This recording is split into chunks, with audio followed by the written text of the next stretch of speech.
Bismillahirrahmanirrahim. On the demand of Aman Khan, BSc first year, separate real and imaginary parts e to the power I psi upon 1 minus c into e to the power I phi. तो इस value को जिसको हमें यानी इस quantity को जो complex quantity है रियल और इमेजिनरी पार्ट में सेपरेट करना है, तो उसको हम लिख रहे हैं यहाँ पर e to the power I psi upon 1 minus c into e to the power I phi. सबसे पहले तो हम जो डिनोमिनेटर है उसको रियल बनाएंगे अगर हमें इस क्वांटिटी को रियल और इमेजिनरी पार्ट में सेपरेट करना है। तो इसके लिए पहले इस क्वांटिटी को लिखना होगा और उसके बाद जो डिनोमिनेटर है उसके कॉन्जुगेट से यानी कॉम्प्लेक्स कॉन्जुगेट से मल्टीप्लाई और डिवाइड कर देंगे। तो यहाँ पर जब इंटू होगा इनके साथ में रियल बन जाएगा ये। तो जितना हम यहाँ पर डिवाइड कर रहे हैं उतना मल्टीप्लाई भी करना ज़रूरी है ताकि बैलेंस रहे यानी इसी के इक्वल आ जाए। तो इस डिनोमिनेटर का जो कॉम्प्लेक्स कॉन्जुगेट होता है उसे फाइंड करने के लिए सारी चीज़ें वैसे लिख दें, सिर्फ आई के साइन को चेंज कर दें। ये प्लस का आई था तो इसको माइनस का आई फाई कर दीजिए, 1 minus c into e to the power minus i phi. अब इन ब्रैकेट्स का आपस में मल्टीप्लिकेशन हो जाएगा, इस ई आई फाई का इंटू इन दोनों टर्म्स में होगा। अगली स्टेप में हम लोग जा रहे हैं, अगले पेज पर देख रहे हैं इसको। तो ये वैल्यू हो जाएगी e to the power i Sai का इंटू 1 में करेंगे माइनस फिर मल्टीप्लाई होगा ई to the power i Sai का सी इंटू ई की पावर आई फाई के साथ में, और ये माइनस का था। अपान में 1 का इंटू करेंगे 1 में तो 1 आ जाएगा, 1 का इंटू माइनस का सी इंटू ई की पावर माइनस आई फाई में करेंगे तो ये आ गया। यानी हमने इस 1 का इंटू इन दोनों टर्म में कर दिया। अब इस सी ई की पावर आई फाई का इंटू इन दोनों टर्म में करेंगे तो सी का इंटू जब 1 में करेंगे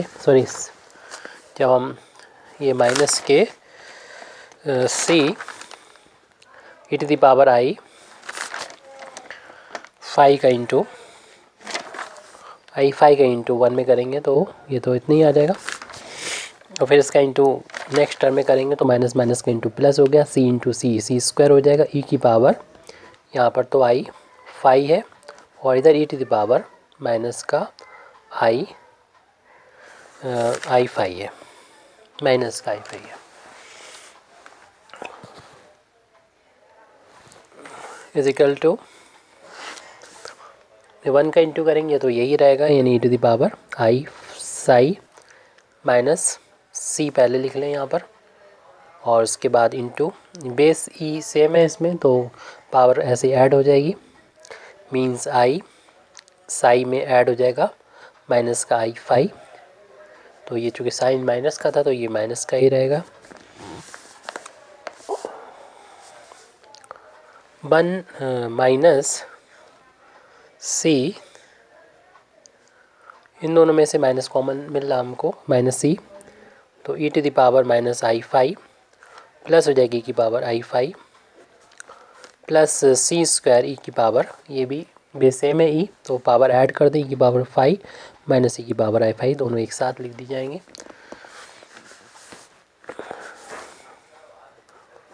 ई to the power i psi minus c into e to the power, इन दोनों में से आई कॉमन ले लेते हैं तो साई माइनस का फाई हो गया अपान में 1 माइनस सी इंटू, इसमें इस टर्म को अगर पहले लिख दें तो e to the power i phi plus e to the power minus i phi है ये, प्लस सी स्क्वायर इंटू ये ई की पावर ही प्लस माइनस कैंसिल होके वैल्यू इसमें 0 आ जाएगी, ई की पावर 0 आ जाएगी। और यहाँ पर जिस आइडेंटिटी का यूज़ करने वाले हैं हम फार्मूले का, हम लोग जानते हैं कॉस जेड की वैल्यू होती है e to the power i z plus e to the power minus i z upon 2, इस 2 का इधर इंटू कर देंगे तो 2 टाइम्स कॉस जेड की वैल्यू हो जाएगी e to the power i z plus e to the power minus i z. इस वैल्यू हम जेड की जगह पर देख रहे हैं हमारा फाई है तो यहाँ पर फाई आ जाएगा, बाकी सारी चीज़ें एज इट लिख देंगे। और एक फार्मूला तो ये यहाँ पर यूज़ कर रहे हैं। दूसरा हम देख रहे हैं इन दोनों में हम यूलर फार्मूला यूज़ कर सकते हैं। यूलर फार्मूला ई की power i z is equal to होता है cos z plus i sine z. तो इन दोनों फार्मूले का यूज़ करने पर हमारी जो गिवन क्वांटिटी है वो बदल जाएगी इक्वल टू, यहाँ पर यूलर फार्मूला अप्लाई करने पर जेड की यहाँ पर हमारा साई है तो ये वैल्यू हो जाएगी कॉस साई और प्लस आई साइन